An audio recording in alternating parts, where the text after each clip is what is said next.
If you know of a child that's being abused, you need to hotline it. But you need to actually have physical proof that these children are being abused. Now,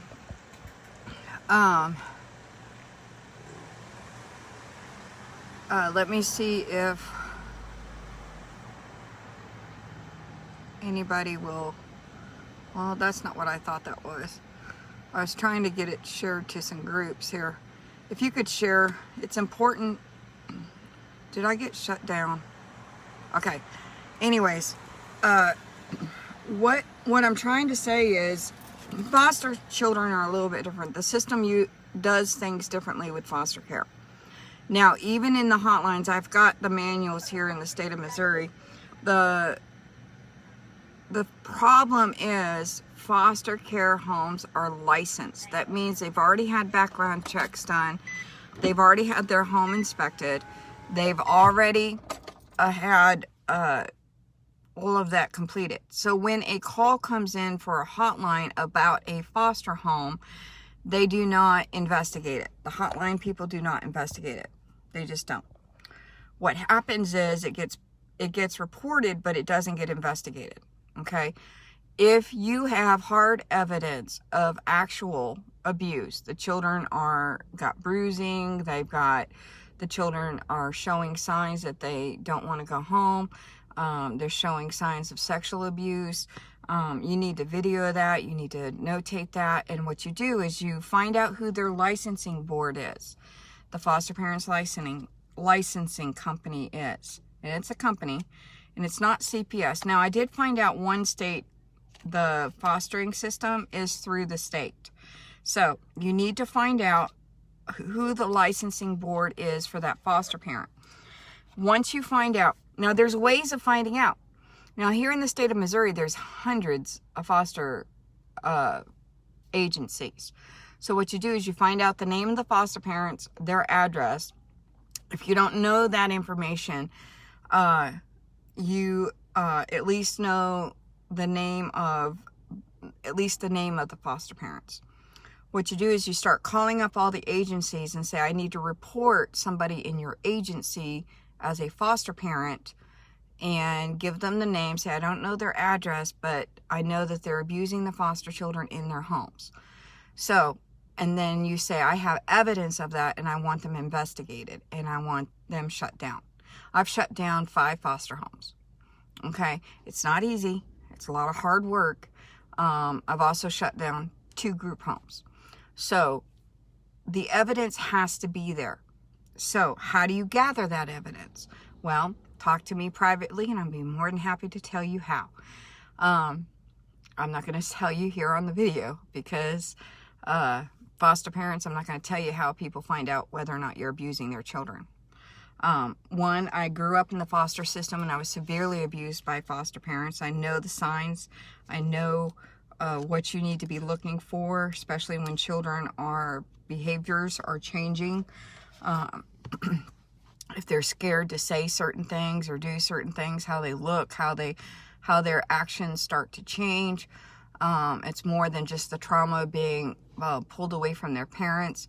And the problem is these foster parents, a lot of them get children to abuse.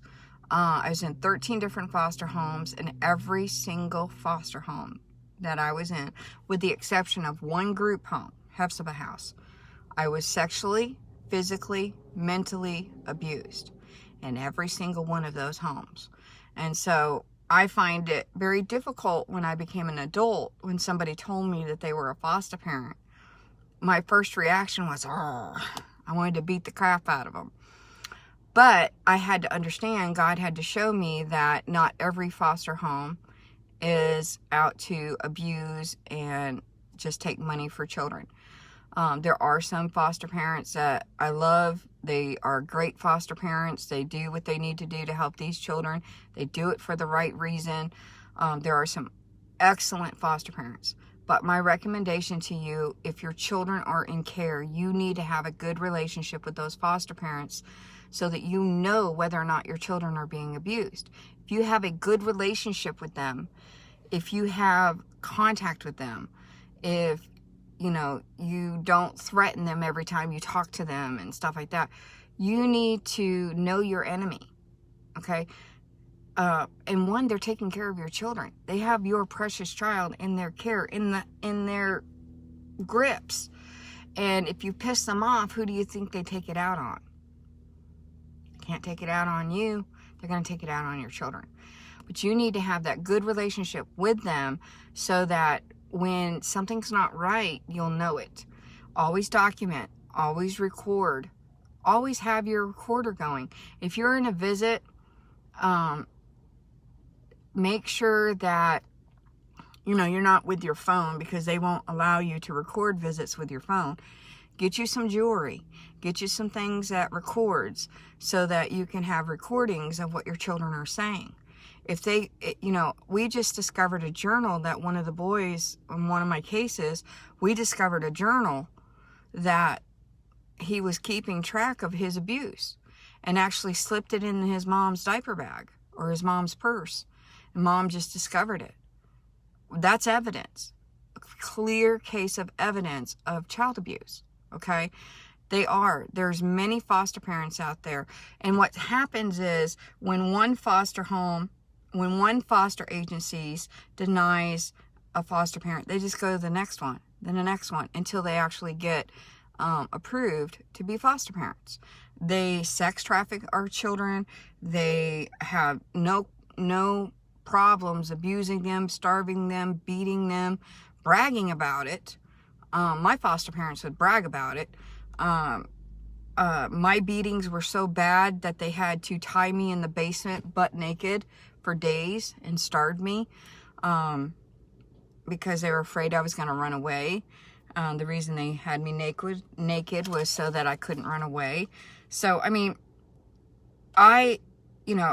when I lived and breathed it for so long, I know it.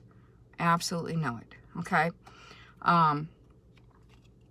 Yes, you need to not vocalize that you're recording. I agree, Miss Clark. You cannot be, I'm recording, this is my rights. Okay. You can't do that. Okay. You need to watch my other videos when you're dealing with your caseworkers. Okay. Your caseworker needs to be your best friend. I know that sounds kind of wrong, but the thing is, when you are dealing with a kidnapper, somebody who has no problems taking your children away from you and using your children as a tool to control you, you need to take advantage of that and control them. Be compliant, do what they tell you to do your drug drops, do all this, document everything. But the real concern is if you really have evidence that your child is being abused in foster care, you need to find out who the foster licensing, report it, not just to them. Okay, so the foster agencies has a license through the state as well. So when you find out which company is their licensing board, that family's licensing board, you need to take that licensing board and report them to who licensed them to make sure that they investigate it, that they don't just push it under the rug. You need to send all of the evidence and you need to blind copy your lawyer on it, and then they're mandated to investigate it. If you have proof, written, verbal, visual, whatever, you need to submit that. Make sure you get enough evidence to where they can investigate and get that child out of that situation. Meanwhile, you're doing everything that you're supposed to be doing to get your children put back into your care. So if you're doing your drug drops, doing your family, thank you for sharing, doing your family counseling, doing your therapy classes or parenting classes, you do what you need to do so that if the foster home gets investigated, the children can return to you under what's considered a temporary, what is it called? I just had a brain fart here. It's called temporary reunification. In other words, a home trial visit. In other words, they're going to see if you can handle your child coming back home. And of course, Absolutely. Home trial visit, I'll take it. Okay? Don't piss away the opportunities. Like that woman, I did a video on a woman who literally had a 4-hour visit. 20 minutes into her visit, she was told to put her phone away and quit recording. It was in her home. She could have had cameras set up in her home to do all the recording. But no, she had to make a statement, abuse her child verbally, and that's what she did. She abused her child verbally and recorded this whole situation, and she was in the wrong. The one recording, the mom, was in the wrong. And she gave up a 4-hour visit with her child simply to make a statement for David Jose and them on, these are taking my parental right, you know, you're infringing on my constitutional rights. And that is not the time to be screaming about your constitutional rights. That is not the time when your child is expecting to have a 4-hour visit with you. You take that 4-hour visit. You take what you are given and you enjoy your child, and you let your child know you're doing everything you can to get them home. Stop doing the bull crap of doing stupid things to hurt your case. You cannot be doing that. You cannot be doing stupid things that cause them to make you lose your visit, lose your contact when you file grievances against them. If you read the manual, and I'm getting ready to release all the manuals for all the states here. I'm working really hard on it, guys. I work 14-hour days on Grubhub, and then I spend 2 hours a night working on my manuals to get them released for everybody. But in the manuals, it states that if a grievance is filed, you don't get contact with your child. They can pull your visits. They can pull any contact that you have with your child while they investigate. See what I'm saying? You don't want that to happen. Your children need to come first before all of your little my rights and my this and my that. You know what? You're right. You do have rights. But you know what? They got your kid held hostage and they got a gun to their head saying, you're going to do what I tell you to do or else. It's like this stupid mask thing. You're going to wear this mask or you're not getting any food. Okay? They're holding a gun to your child saying, you're going to do it. You're going to jump. You're going to do what I tell you to do or else.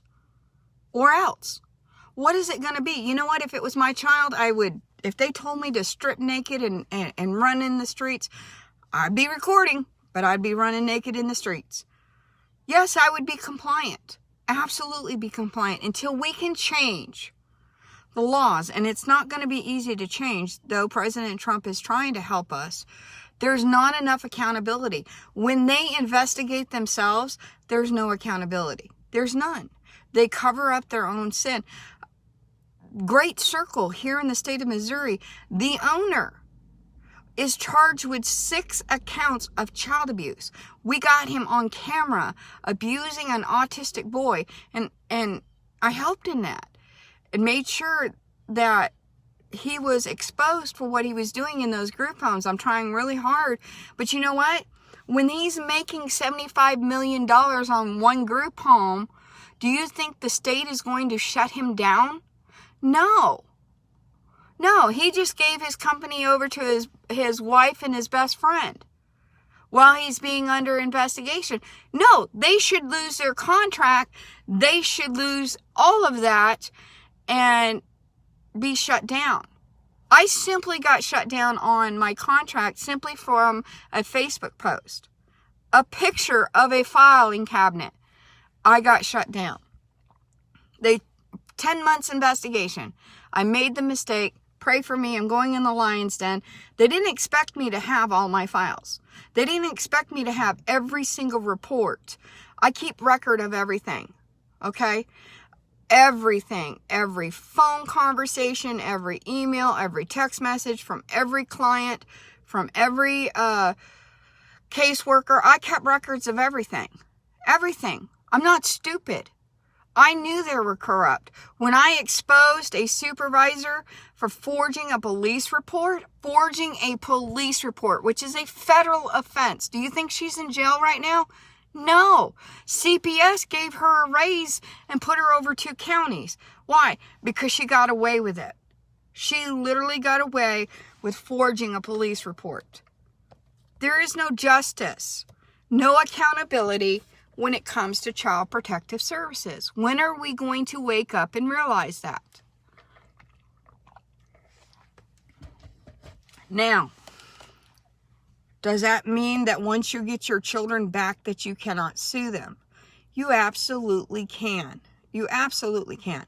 But make sure that you're documenting and you're doing everything you can and get your children home safely. Keep them safe. Learn from this. Don't allow them back into your homes. And you need to take that responsibility in doing whatever you have to do. It's Dollar Tree glasses. I need to go to the doctor and get actual glasses. But the thing is, guys, you're dealing with a corrupt organization who for years have perfected being corrupt. For years, they have perfected in how to forge and document and how to take parents' rights simply for the almighty dollar. Simply, that's where it does, okay? Lisa, I'm working as fast as I can, honey, on these manuals. I'm almost done to where I can start downloading them, but you can actually, the manuals are online. I know they're very difficult to find and they're very difficult to read while they're online because they don't print them out for you. And that's what I'm trying to do, is get them released where you guys can actually read them in front of you, because they're hundreds of pages long. So they're very difficult to read online. The manual for Missouri is literally 670 pages. The child welfare manuals. You can find them online, but the problem is they're very, very difficult to read. So, and it's not like in a booklet form. It's click here, click there. I mean, it took me 6 months just to do Missouri's. So I'm working really hard, guys, because it's important that you know what your state is doing, okay? Yes, Linda, my husband he's got a really scraped up knee and stuff. He wasn't, I guess, paying attention, and he tripped over something last night when he got out of his car and tripped and fell. But guys, we need to realize this battle isn't simply being defiant against CPS. When your child is in care, that is not the time for you to be defiant against CPS. If you have an open case, stay off of Facebook. Do not blast your caseworker all over Facebook. That doesn't help your case. In fact, it hurts you. Hurts you because they can and they will retaliate against you.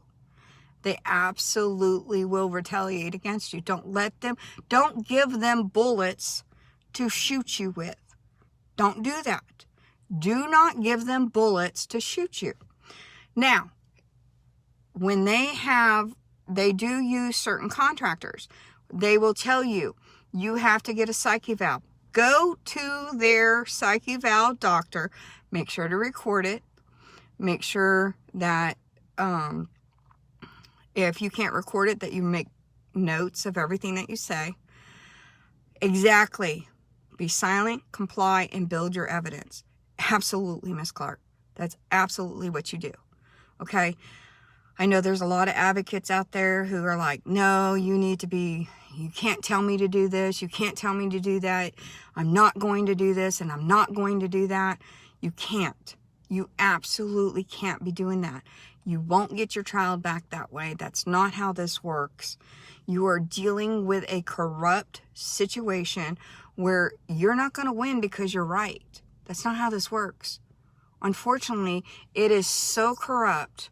You're dealing with such a corrupt organization that it's not going to be, oh yeah, I'm doing this wrong, so yeah, I'm going to give you your child back. That's not how that works. Absolutely is not how that works. Okay? So, I've made other videos. I don't like to make long videos, but if you have a child that is in foster care and you know for a fact they're being abused, find out who their licensing person is, or company or agency that they're using. You report them by and you need to blind copy their agency that licensed them and demand an investigation with your evidence, okay? And you need to do it immediately. Okay, but you need to also have a backup if you have kinship or you have a friend who can take custody of your child, you need to consider those options as well. And so, guys, I'm not trying to cause issues or problems, but the thing is, our children need to be protected. And when the system is not protecting our children, then we need to use the system to protect our children. I teach people how to use the system against the system, okay? I study it and study it and study it, and they don't like it. They don't like the fact that I use the system against the system. I learn how to get around the system just like they do, okay? I've lived and breathed it my whole life. I was in it. I was abandoned at 3 days old. I was in foster care until I was 21. I had to actually age out of the system and get permission at the age of 20 to get married. They were making money off of me while I was still married, okay, for the year that I was married. They were making money off of me, my caseworker was, because I was still in the system, okay? So the thing is, guys, I've lived and breathed it. I worked my butt off trying to help families, help these kids. I do this for the children. Now, there are some families that are abusive, that shouldn't have their children, okay? I don't help those who are abusive, okay? Thank you, Adam. I appreciate that. But the thing is, guys, I have a different perspective. I'm not out there I agree your constitutional rights. I agree you have rights as parents. But know your rights for when the day that they show up at your door. You need to know your rights before that happens, okay? And you need to be able to stand strong and prevent your child from being, so document everything. I teach parents today who don't have their children in care with foster homes and stuff. Keep records of your child's doctor's appointment. Keep records of all of that, because if something were to happen and they show up at your door, I leave a transcript of my transcripts at my front door. So when they say, make the comment, well, you were in foster care, you're labeled mentally retarded.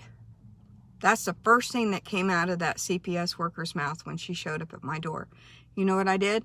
I reached over, I took that transcript, it's sealed transcript from the college. I handed it to her and I said, I want you to open that up. She opens it up and she goes, these are your transcripts? I said, yes, ma'am. I may be labeled mentally retarded through the state of Maine. I have 2 master's degrees. I am 12 credits away from my doctorates. Does that sound like somebody who's mentally retarded to you? So if you're thinking that you're going to open a case and try to say that I am unfit to be a parent because the state of Maine has labeled me mentally retarded, you can turn around and walk away. I had that woman crying, okay, by the time she was done, all right? All right, I'm going to look and see what some of these comments are, guys.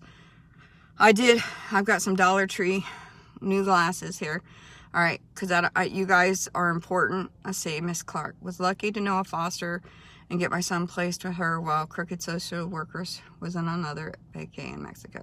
Okay, yep. Yes, be careful if they're find out you're recording. Some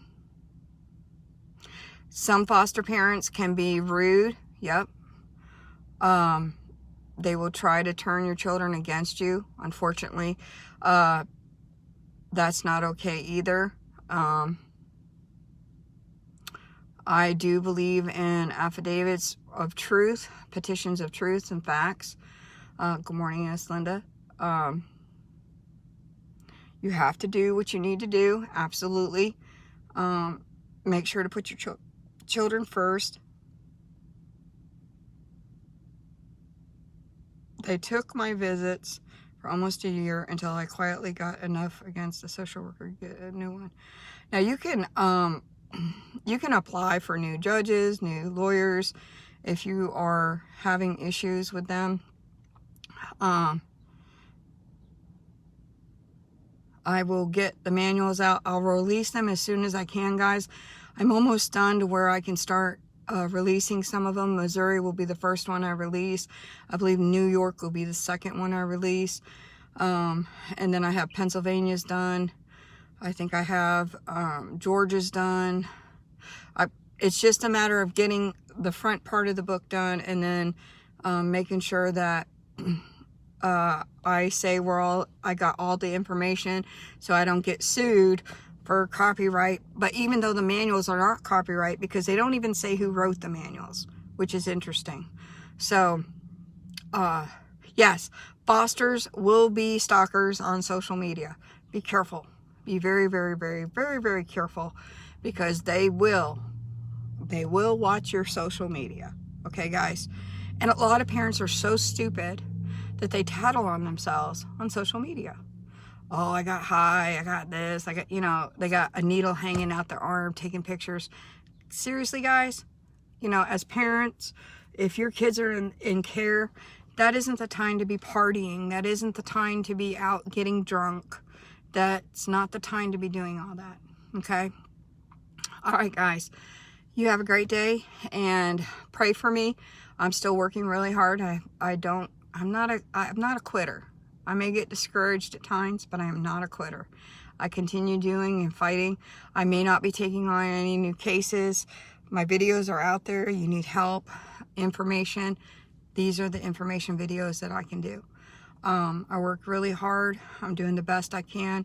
State of Missouri has been trying really hard to shut me up, make it hard for me to work, make it hard for me to make a living. But you know what? God always supplies for me. He is always there for me. And I give God the credit. He is my everything. I put him first in my life, and then my family come, you know, keep everything in perspective, guys. I love the Lord with all my heart, and I will continue to serve him and those that he puts in my path. So, God bless you, and you have a great day.